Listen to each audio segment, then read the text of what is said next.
Last week I spent the majority of it catching up on laundry and preparing for our first family camping trip. My husband grew up camping, I not so much.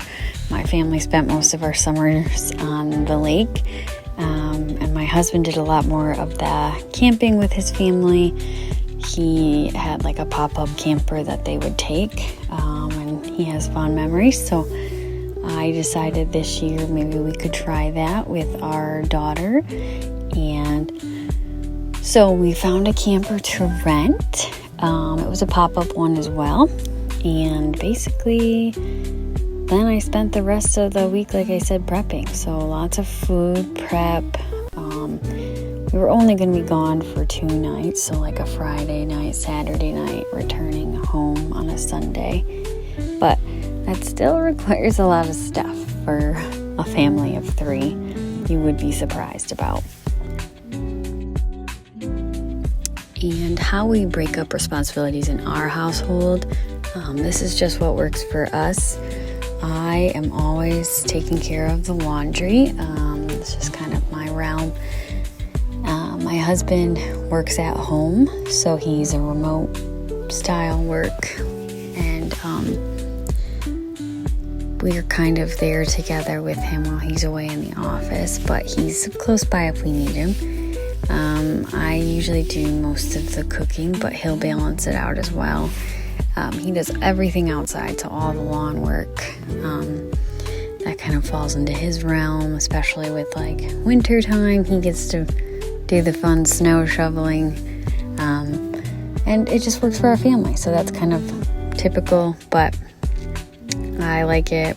He's good with it, and then we chip in where is needed. If someone's having a tough week, it's nice.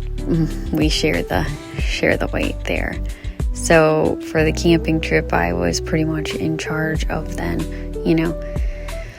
packing our daughter's stuff. I usually let him pack because he is a grown man, so I think he can handle doing his own clothes.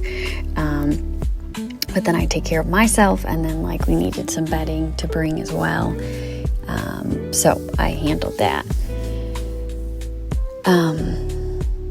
And it kind of just works out in a balance.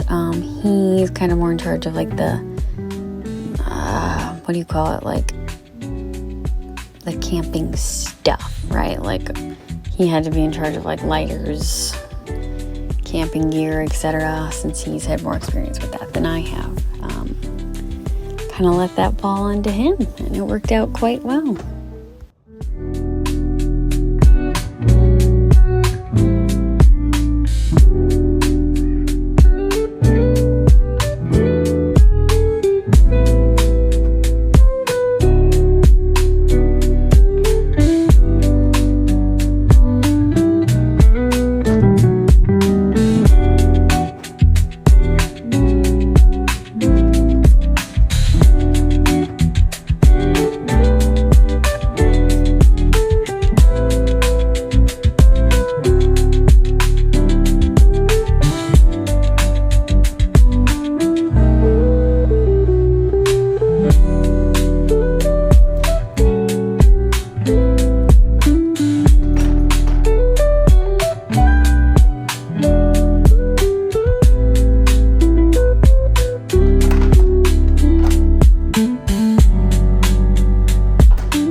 My one stipulation for this camping trip, since I am pregnant in my second trimester and I can't drink, And what else do you do when you go camping? Drink. I wanted to make sure there was good food. So our menu consisted of pasta salad. I did a macaroni salad, so I was prepping all of the cutting for that. Lots of veggies to munch on, and fruits as well. Those are always good snacks to have on hand. We planned to make hobo pies, which turned out delicious, as in like pepperoni, pizza sauce, mozzarella cheese, a little provolone. And then we had as well breakfast burritos that I made ahead of time, which had like sausage and eggs and hash browns, and then we could just pull them out of the cooler when we wanted to eat them. Of course, I bought donuts because I have a sweet tooth and I needed donuts. So yeah, it was pretty casual eating style. Hubby did most of the cooking after I had prepped all the food for the trip. And this is a little glimpse of our camper. Pretty simple, but it was great to have a relaxing spot to come to, and also fueled ourselves with lots of caffeine. So You're so funny. But the most important question, would we go again? Probably, just not in a pop-up camper.